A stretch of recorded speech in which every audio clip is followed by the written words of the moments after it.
My name is Susanna Wilson. I was one of the first women to come to California during the gold rush. This is my friend Becky, and we'll be your guides today. You're in luck. It's January 24th, 1848, and we're near Sacramento at our new sawmill owned by John Sutter. Susanna, you know what happened here this fateful day? I sure do. It was the day I discovered gold and started the gold rush. I was fishing for trout when I accidentally hooked up a gold nugget the size of a Land Rover. The rest is history. Becky, let's not start that again. Becky tends to lie a little bit. I remember it like it was yesterday. That nugget was put up a heck of a fight. I was using 10-pound line and peanut butter sandwich for bait, but Becky, we're here to listen to a man named Gene Marshall who discovered gold on land owned by John Sutter. Here they are.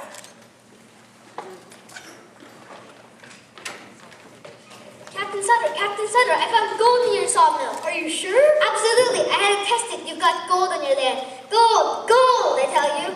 Quiet down, Marshall. You keep this just between me and you.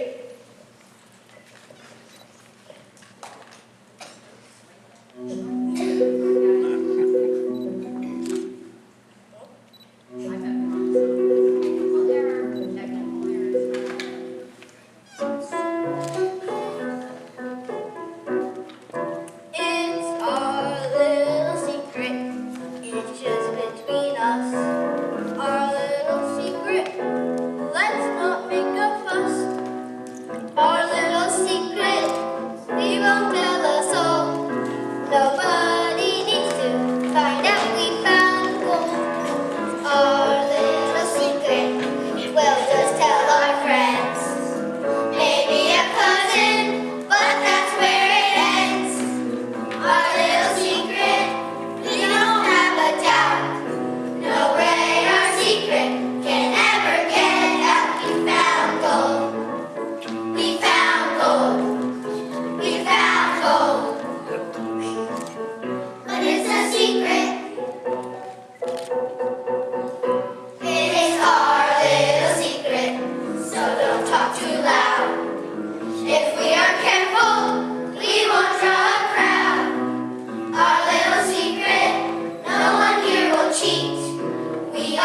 mystical morning of January 24th, 1848, James Marshall, a hired carpenter working for John Sutter, went to go check on the sawmill he was building.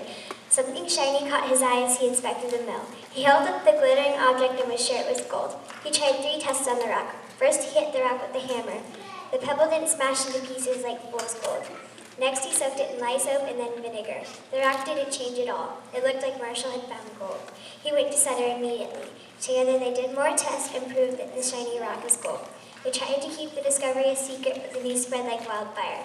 Sam Brannan, a merchant in California, overheard a customer talking about gold on Sutter's land.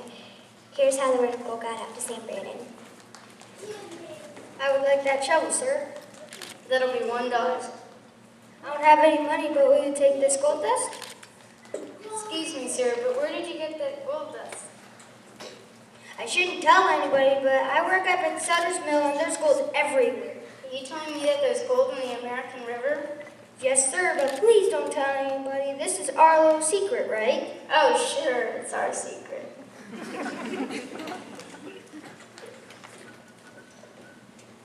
Gold in the American River! Gold! There's Sutter's sawmill! I'm gonna be a millionaire! And that's how the word of gold got out.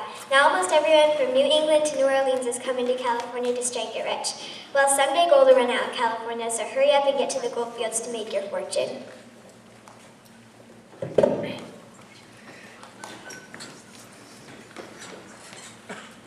But of course, the secret was soon out. In December of 1848, President James K. Polk announced to the entire nation that huge amounts of gold had been found in Northern California. President Polk is a great man. He invented television, and so a great relation of their favorite card game, poker, in his honor. Becky, stop it. None of that is true. Though the entire nation did catch gold fever. From New England to New Orleans, people dreamed of getting rich in California.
I was so hot my socks caught on fire. That's enough, Becky. Neighbors came to toast marshmallows on my nose. Hey, your stories remind me. Have you seen Sam around lately? Sam? No. Not since the county incident with leaping toads. They were jumping frogs. We'll have to track him down. He knows a lot about the West. Meanwhile, it's the spring of 1849, and folks are flocking west. 40,000 are coming by land, and it's no easy trip.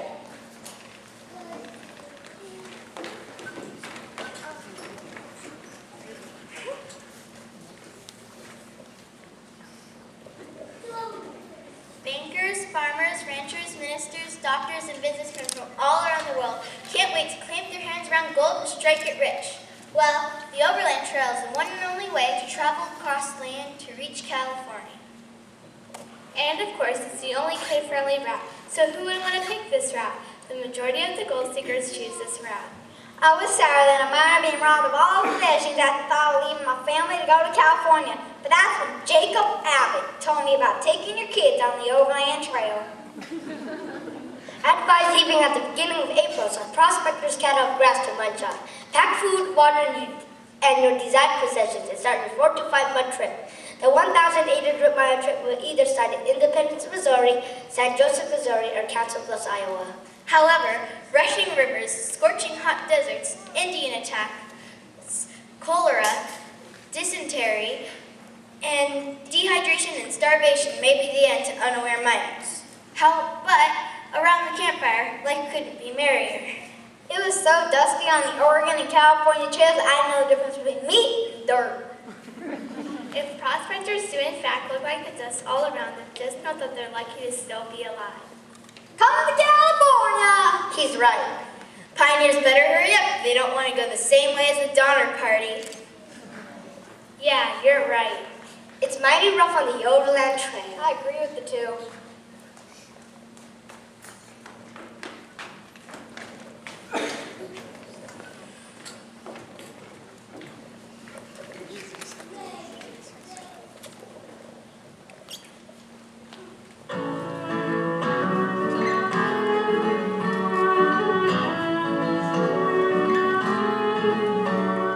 Leaving Missouri one gentle spring day, hundreds of wagons are going our way. None of us wants to believe we can fail, 'cause it's mighty rough on the Overland Trail. Mighty rough, oh, it's mighty rough on the Overland Trail. Rivers swell up and you can't get across. Some folks get sick and some others get lost. For some it's the heat and for some it's the hail. 'Cause it's mighty rough on the Overland Trail. Mighty rough, oh, it's mighty rough on the Overland Trail. 7 weeks out and the oxen grow weak. We toss from the wagon the stuff we don't need. The plains start to look like a furniture stand. 'Cause it's mighty rough on the Overland Trail. Mighty rough, oh, it's mighty rough on the Overland Trail. Before it snowed, the Sierras were so blue. Leaving Missouri one gentle spring day, hundreds of wagons are going our way. None of us wants to believe we can fail, 'cause it's mighty rough on the Overland Trail. Mighty rough, oh, it's mighty rough on the Overland Trail.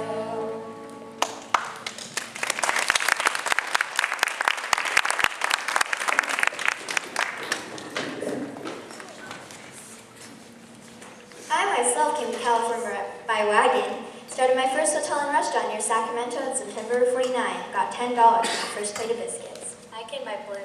You did not. Sure did. A giant group flown from Kansas City to San Francisco in 2 days. 2 days. They were very strong winds.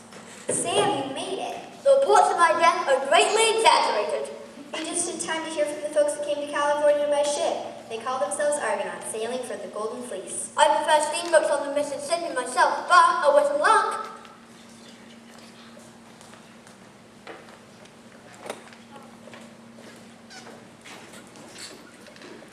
The Cape Horn route is probably the best route for folks who like adventure, traveling on the sea, and do not mind eating rotten and spoiled food. In short, those who are glutton for punishment.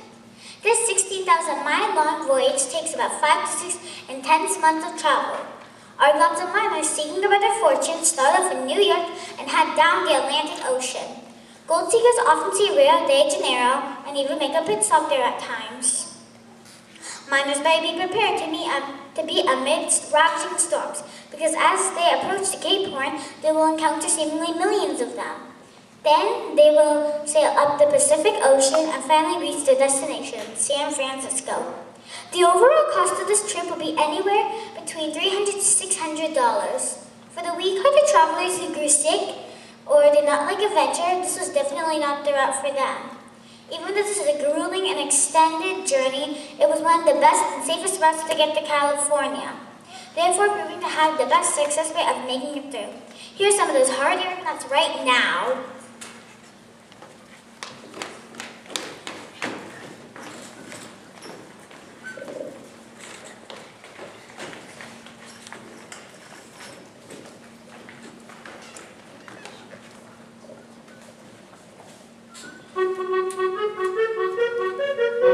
The waves are high, supplies are low. We're packed on deck, we're crammed below. But what is worse, there's still much to do. You're sick of me, I'm tired of you. We're Argonauts. We're going nuts on a 6-month ocean trip. We're Argonauts. We're going nuts, 16,000 miles by ship. We read the books, we met the folks, we sung that song, we heard that joke, we played charades a million times, we manned the bars, we shot the mines. We're Argonauts. We're going nuts on a 6-month ocean trip. We're Argonauts. We're going nuts, 16,000 miles by ship. Hey everybody, let's dance! I don't want to leave. How about hide and go seek? Hello? Is anybody awake here? We're Argonauts. We're going nuts on a 6-month ocean trip. We're Argonauts. We're going nuts, 16,000 miles by ship.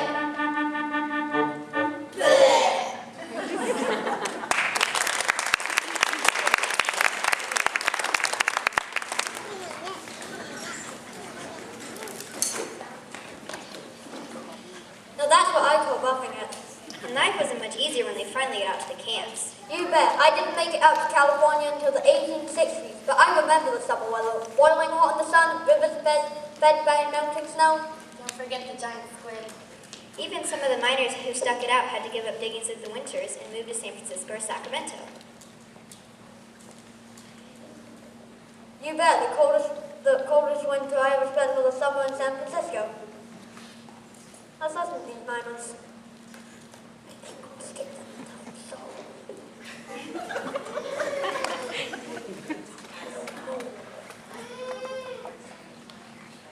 I saw many miners fans rising from the blue to poverty, always hoping to strike a rich.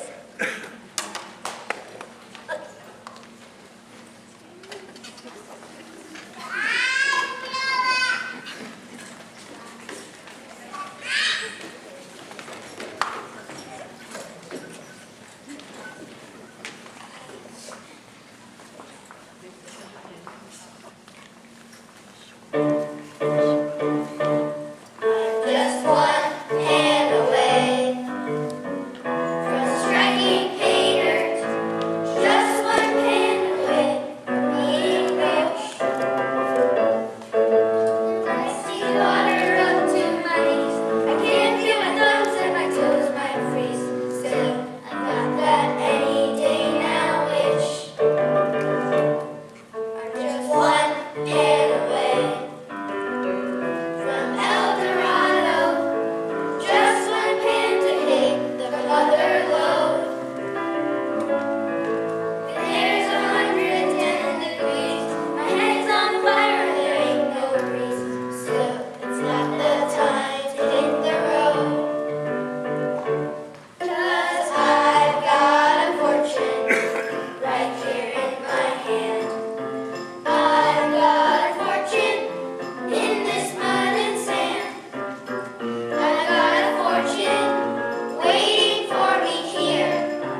Test the of the fire in San Francisco and win a vacation trip of your dreams. Come on up, folks, and test your skills at Know Your Fires. The Gold Rush brings out all kinds of people who'd like to take your money. What kind of fool would fall for this? Hey, this looks great. Just the place for my last few dollars, don't you think? You know my motto, put all your eggs in one basket and watch that basket. Just $3, my good lady, and you're on your way to a fantastic vacation package worth over $2. Excellent. Now no help from the crowd. Here's your question. In which of the following years did San Francisco suffer a major fire? 1850, 1851, 1852, or 1853? That's a tough one. It seemed to me that San Francisco was always burning down. That's absolutely correct. Okay, Johnny, tell the lucky lady what she's won. Better go home and pack, Becky, because we're sending you on a 6-day, 5-night whirlwind tour of the mining camps. You'll enjoy first-class accommodation in a white tan outfit, hotel, red dog, and poker flat. You dine at the best saloons called Town Talk, the bird out matters at Mad Auction, and visit some of the tallest trees in Hangtown, and your dream vacation at Provia. All courtesy of Know Your Fires. Penalties and grant from Leonard's Lumber Supply. I can't believe I won!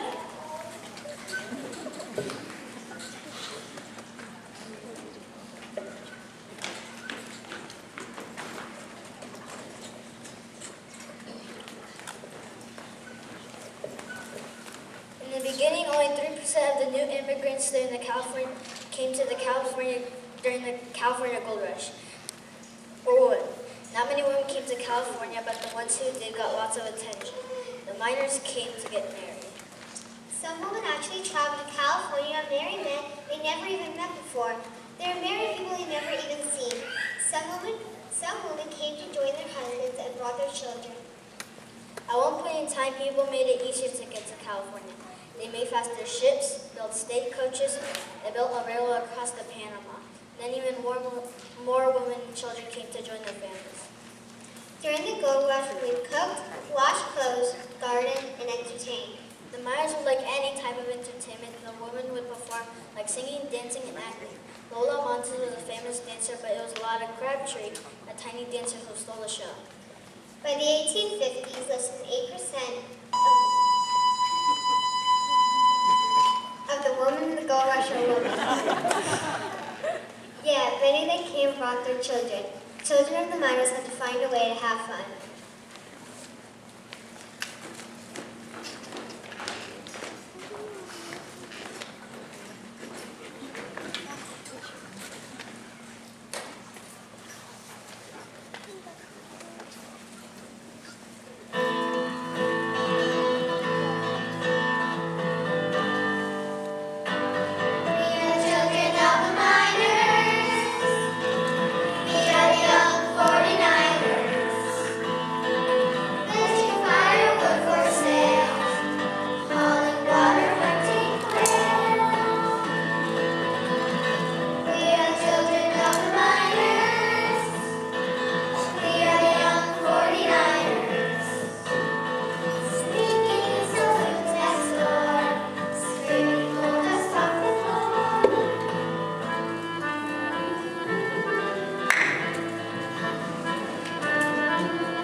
You sure made more money with your hotel than I did with my journalism. Why, Susanna, that Wilson's hotel of yours became the center of a brand new town.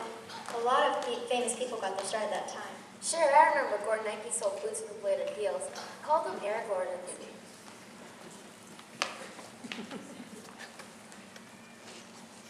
Please, Becky. Then there was old Farmer McDonald. One day he accidentally kicked a potato into a pan of bacon grease and invented French fries. He made a fortune. He and his feet gold-plated to celebrate his discovery. I don't remember that. You mean you never heard of the Golden Arches of McDonald's? Ba-da-ba-ba-ba, I'm loving it. Finally, some new persons here to tell us the truth.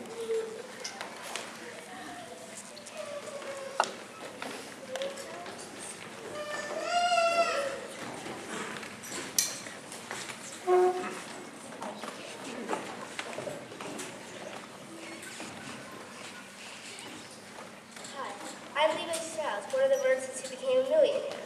I found out that my sister Fanny got married and was living in California. She convinced me to come because there's more money to be made due to the gold is booming. So I went back to New York, said goodbyes to my family, and headed off to California. When I went to California, I met David Stern, my sister's husband. We began working together selling goods like tin pans, shirts, and pants. But I wanted to make more money, so I headed to the mining camps. So I headed to the mining towns. I bought a mule and a wagon and headed to the gold towns.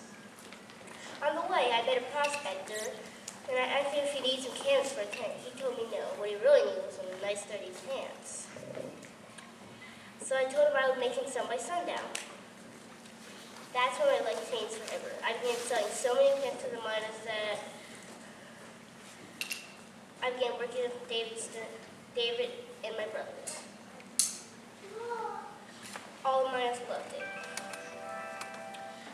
We bought a warehouse in San Francisco and I called the company and became millionaires.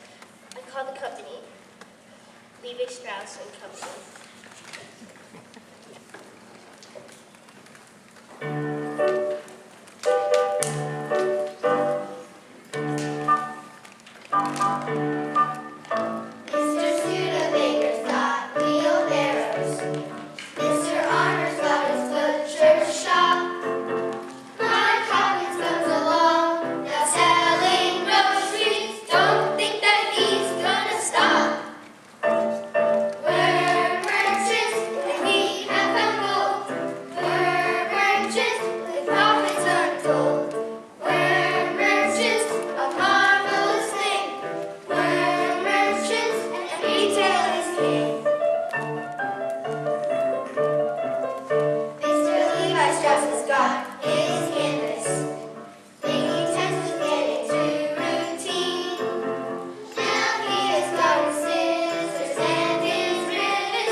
Everything they had. A flood once ruined $10,000 worth of barley and invested it, everything I had. And don't forget the Native Americans and the Californians. They were often treated very harshly by the miners. That's no lie, Sam. Which reminds me of another motto of mine. You should always do right. This will gratify some and astonish the rest. Even some of the miners who stuck it out had to give up digging in the winters and move to San Francisco or Sacramento. You bet. The coldest winter I ever spent was a summer in San Francisco. Let's listen to these miners.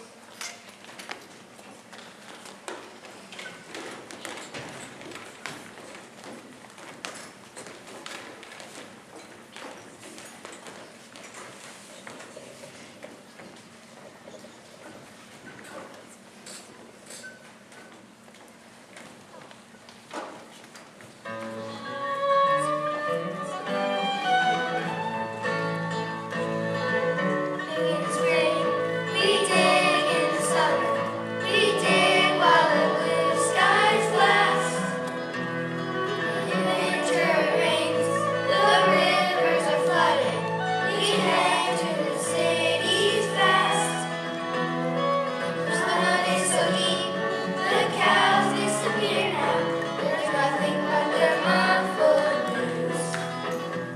But those cows sinking,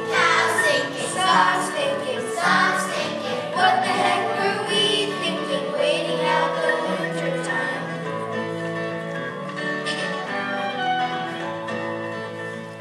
We're sleeping in tents in cold San Francisco and looking for work all day.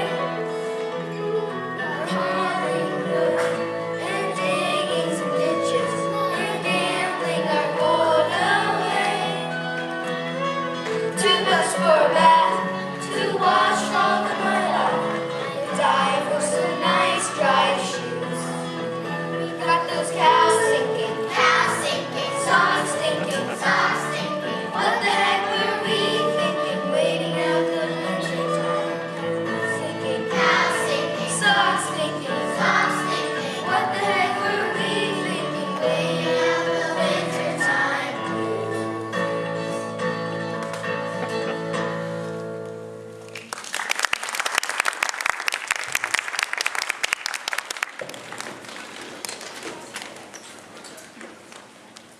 Funny thing about the gold rush, it just sort of petered out. A lot of miners had to work and practice the same professions they did before they moved to California. And of course, silver was soon found in the vent. That's what brought me out west. And much of the gold mining was taken over by big companies using new methods like hydraulic mining. You know, Sam, you're a clever guy. I've been thinking, maybe you should change your name. Really? What's wrong with Samuel Clemens? If you're gonna be a writer, you need something catchy. How about Ernest Hemingway? You know what? I'll think about it, Becky. I really, really will. Good, because this gold rush thing is just about over. When my mother invented nuclear energy in 1884, it was no longer economically feasible. Becky, what are you going to learn? You don't have to make up history. It's strange enough by itself. So you don't want to hear how Bigfoot helped build the Golden Gate Bridge? No!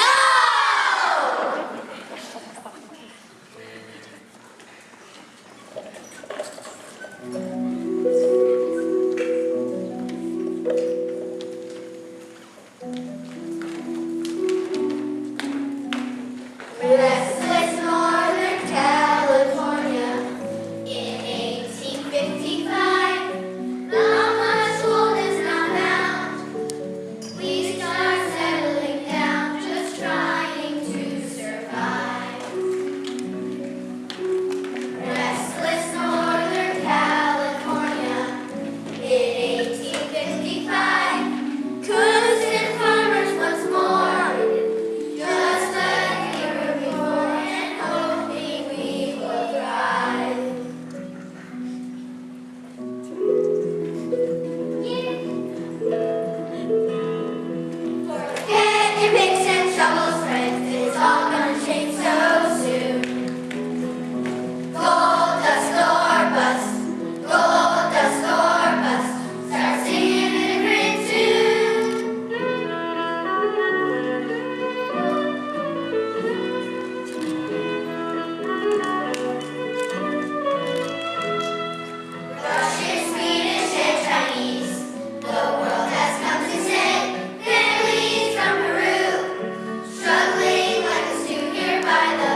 So we have the perfect opportunity with all of you here to thank some very special parents that have made this a really great year for us.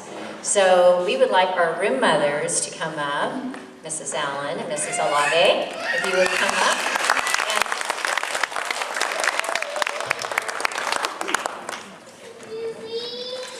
Okay, so taking on a room mom, come up here. Taking on room mom is a big responsibility, and I know the children really wanted to say thank you for all the wonderful parties you put on, keeping track of things. So thank you so much. And say, thank you. All right, thank you. You bet. And then we have two parents this year. They weren't room parents, but they kind of were, because they took care of all the pictures, and that's a big job. And when my hands are free and I don't have to take pictures, I can be really present with your kids. So we want to give the Olsons a big round of applause. Okay, we were going to make you come forward, Mrs. and Mr. Olson, so we can thank you. It's so wonderful to have those pictures on Shutterfly. Your dad can't get out of there, but you can hand it to your mom.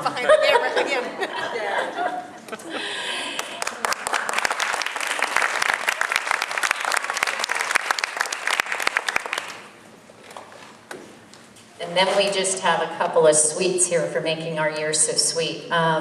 What really helps me, of course, with 33, people always say, how do you manage 33 kids? I would only teach at Vintage Hills from now on, because the way we do this is with our parents, without a doubt. So our math moms this year, they've kind of changed around because I messed up math lab for you. But Mrs. Goretz, Mrs. Chablanc, Mrs. Wang, Mrs. Rang, Mrs. Dishman, we would like you to come forward. And of course, Mrs. Alave and Mrs. Allen also helped with math lab. We have a lot of people step in and help this year. Okay, now you guys, come here. Make your moms come forward, embarrass them. Okay, but you also have to give them a sweet. Okay, come up here. Oh, I know, chocolate. I have something for you later. Thank you. Okay. Oh, there you go. And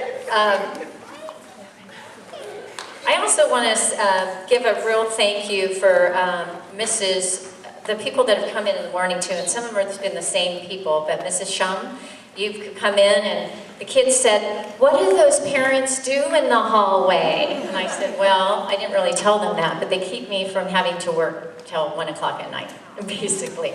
Running things off, grading papers, making things sure that things are in, and making a class. Thank you. And Mrs. I'm going to say this correctly, Rod Jane Wren, because we practice it. Yay! I want you to also come up, and we have a little card for you, because you've been, along with Mrs. Shum, been helping me with small reading groups, making kids get extra attention, and that's such a big thing too in class of 33. So we can't thank you enough. And Mrs. Natari, you've come in a few times and helped us in the computer lab, which is a huge help, especially when we're first learning how to do Google Docs and navigate our things. And I also want to thank you and your mother for coming in and doing such an amazing bee presentation. I'd also like all of you who have driven on field trips to realize how much I appreciate that, because you know the school year is so enriched with you coming and driving on field trips and everything you do. And the other thing I was going to tell the kids, I said, if you have a 4th grader, would you please stand up? If you have a 4th grader, please stand up. And what we want to say is, we know this is a tough year, and without a parent at home to help you through this, learn how to get your stuff in and get you organized, this year would have never happened with all of you. And I know it's kind of an uphill climb. Hopefully you survived and left feeling like you liked the 4th grade. We presented to the 3rd graders today, and we kind of warned them that it's fun, but a lot of hard work. I'm really, really proud of your kids. It's a bittersweet time of the year for me, because you know how kids start at the beginning of 3rd grade.